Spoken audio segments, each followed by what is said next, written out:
Hello everyone, welcome back to the channel Shiksha with Diksha. अब इसमें हम मर्चेंट बैंकिंग का चैप्टर 4 कवर करेंगे। सो चैप्टर 4 है हमारा techniques of the financial analysis. Financial analysis हमें करनी ज़रूरी होती है कि जैसे हम अपना जो भी प्लान्स हैं उसको सक्सेसफुली अचीव कर सकें। तो उसके लिए क्या क्या टेक्निक्स हैं। पहला आपका क्वेश्चन ये आता है कि जो भी आपके distribution of the assets and the liabilities हैं वो जो अदर कंपनीज हैं उनके साथ कैसे डिफर है। तो आपको क्या करना पड़ता है, कंपैरिजन करना पड़ता है। कंपैरिजन आप कैसे कर सकते हैं कि अगर अपने जो भी फाइनेंशियल अकाउंट्स हैं उसकी परसेंटेज बेसिस पे उसे कन्वर्ट कर लें एंड देन उसके बाद उसका कॉमन साइज स्टेटमेंट एनालिसिस कर सकते हैं। तो ये हमारा this is one of the technique, ठीक है, for the financial analysis. Second है how my business evolve over the time. कैसे कैसे मेरा बिजनेस खुद से चेंज होता जा रहा है। अब आपको अपना ही ट्रेंड देखना है अपने बिजनेस का, तो वो आपका हो पाएगा ट्रेंड एनालिसिस से। उसमें आपको ये करना होता है कि अपना एक बेस ईयर सेट करना होता है, उसको 100 के इक्वल आपको रख कर जो भी आपके सक्सीडिंग ईयर्स हैं उसको एडजस्ट करना होता है। That would be consider as trend analysis. उसके बाद थर्ड आता है कि आपको ये देखना होता है कि क्या मेरे बिजनेस जो है वो तरीके से कहते हैं फेयर बेसिस पे प्रॉफिटेबल है या नहीं है। प्रॉफिटेबिलिटी चेक करने के लिए आपको रेशियो एनालिसिस करनी पड़ती हैं और ड्यूपॉन्ट चार्ट एनालिसिस आप कर सकते हैं। सो ये अगर आता है techniques of the financial analysis या फाइनेंशियल एनालिसिस का शॉर्ट नोट आता है तो आप उसमें ये ऐसे एक्सप्लेन करके आ सकते हैं। Special issues in the financial analysis of the banking industries. Special issues क्या क्या हैं कि देखो ये बहुत बड़ा एक इशू है कि banking industry is a differ from the manufacturing industry, ठीक है। ये क्योंकि ट्रेड करती है कैपिटल और फंड्स में ट्रेड करती है। सो बहुत सारे रेशियोज़ हैं जो इंडस्ट्रियल बिजनेस में यूज़ होते हैं वो इरेवलेंट हो जाते हैं। इसमें किस तरीके के रेशियोज़ होते हैं जो कहते हैं ढंग से काम कर पाते हैं, जैसे कि asset liability management. This is the only हम बोल सकते हैं थिंग जो कि बहुत अच्छे तरीके से वैल्यू एडिशन कर पाता है। और उसके साथ साथ जो रेशियोज़ हैं जो रेलिवेंट होती हैं, जैसे return on the investment, interest income on the average assets, operating expenses on the average assets, return on equity etcetera, ये सब जो हैं वो रेलिवेंट होती हैं बैंकिंग इंडस्ट्री के लिए। उसके बाद आता है एसेट लायबिलिटी मैनेजमेंट प्रोसेस, वही ALM, ठीक है। इसका प्रोसेस क्या होता है कि आप ये जो होता है ये किस किस चीज़ में आपके लिए हेल्प करता है, रिस्क मैनेजमेंट में और स्ट्रेटेजिक प्लानिंग के लिए। रिस्क को मैनेज भी करता है और फर्दर उसके अच्छे के लिए प्लानिंग भी करता है, ठीक है। So method of the optimising assets to handle the complex liabilities and may boost the profitability. तो देखो क्या क्या काम होता है। ये जो एक मेथड है किससे या आपके एसेट्स को ऑप्टिमाइज तरीके से यूज़ कर सके, हैंडल कर सके जो भी कॉम्प्लेक्स लायबिलिटीज़ हैं, और जिससे आपकी प्रॉफिटेबिलिटी जो है इंक्रीज़ हो सके।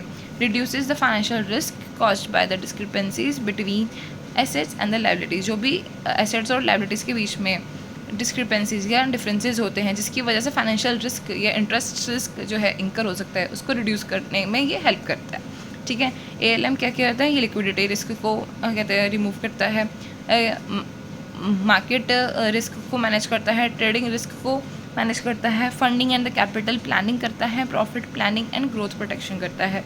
ALM टेक्निक्स क्या है इसकी कि भैया देखो गैप, एक तो एक गैप एनालिसिस है, ड्यूरेशन एनालिसिस है, वैल्यू एट रिस्क एनालिसिस है, सिमुलेशन एनालिसिस है, ठीक है। और एक और होता है गैप एंड ड्यूरेशन एनालिसिस, ठीक है। गैप यहाँ पे क्या होता है, haves to evaluate the liquidity risk and the interest rate risk. इससे इंटरेस्ट रिस्क और लिक्विडिटी रिस्क दोनों हम एवेल्युएट कर सकते हैं। इसको हम कैसे करते हैं, gap between the RSL and the RSA। आप समझेंगे RSL और RSA क्या होता है, rate sensitivity liability and rate sensitivity asset. इसमें क्या होता है कि हम ये चेक करते हैं कि कितने हमारे पास जो एसेट्स अवेलेबल हैं वो इंटरेस्ट चेंज होने पे कितनी ज़्यादा सेंसिटिव हैं, ठीक है। तो हम एसेट्स भी देखते हैं कि sensitivity of the assets and sensitivity of the liabilities, इनको कंपेयर करते हैं, ठीक है। Shows how the sensitive it is relates to the its interest. अच्छा, ये वाला तो हमारा गैप का था। तो गैप आपको समझ आ गया कि कहते हैं RSL और RSA होता है, ठीक है। अब ड्यूरेशन क्या होती है इसकी, shows how the sensitivities relates to its interest, कि कैसा सेंसिटिव है उसके इंटरेस्ट को लेकर के। Length depicts the duration of the received amount. ये लेंथ एक तरीके से बताती है कि कब पैसे हमें मिल सकते हैं वापसी में, ठीक है। और ड्यूरेशन क्या होता है, ये सेंसिटिविटी बताती है कि क्या कितने सेंसिटिविटी है उस हम बोल सकते हैं फाइनेंशियल इंस्ट्रूमेंट ही कि इंटरेस्ट चेंज होगा तो किस हिसाब से वो रिएक्ट करेगा, ठीक है। So larger the duration means larger sensitivity, ज़्यादा टाइम अगर आपको लग रहा है तो भैया सेंसिटिविटी ज़्यादा है। ठीक है। रिस्क मिटिगेशन के लिए क्या करना पड़ता है, ड्यूरेशन जो होना चाहिए एसेट्स का वही इक्वल होना चाहिए ड्यूरेशन ऑफ द लायबिलिटीज़। मतलब यहाँ पे जो ड्यूरेशन है ये वाला ड्यूरेशन है जो कि आपकी सेंसिटिविटी बता रहा है। ठीक है। सो अगर सेंसिटिविटी ज़्यादा है तो इसका मतलब अगर लार्जर ड्यूरेशन है इसका मतलब लार्जर सेंसिटिविटी है।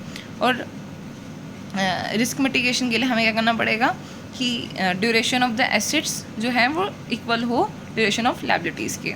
ठीक है। उसके बाद नेक्स्ट हमारे पास जो टेक्निक होती है वार। ठीक है, VAR। तो होता है वैल्यू एट रिस्क। ये क्या होता है, ये प्रिडिक्ट करता है कि कितना मैक्सिमम लॉस हम इंकर कर सकते हैं एक स्पेसिफिक कॉन्फिडेंस लेवल पे।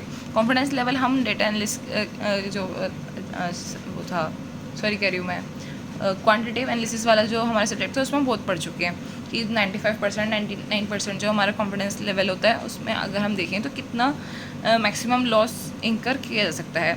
और मैक्सिमम लॉस जितना कर सकते हैं उसको हम जो भी कहते हैं उसको कैसे मिटिगेट कर सकते हैं, ये वैल्यू एडेड रिस्क बताता है। ठीक है। सैमुलेशन होता है व्हाट इफ एनालिसिस। ये एक तरीके से एक एनालिसिस होता है, एक सैमुलेशन क्रिएशन होती है जो कि कंप्यूटर उसको टेस्ट करती है कि अगर इतना चेंज हुआ तो क्या होगा।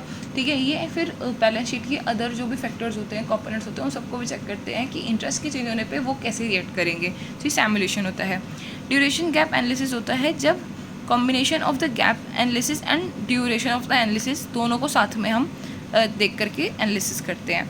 Market value of the equity भी एक हमारा काइंड ऑफ एनालिसिस होता है जब हम एक तरीके से जो ऑनरशिप शेयर होल्डर्स वैल्यू होती है उसको चेक करते हैं in regards to interest changes कि इंटरेस्ट चेंज होने पर शेयर होल्डर्स की जो वैल्यू है वो किस तरीके से चेंज हो रही है। सो वैल्यू वो होती है market value of the equity.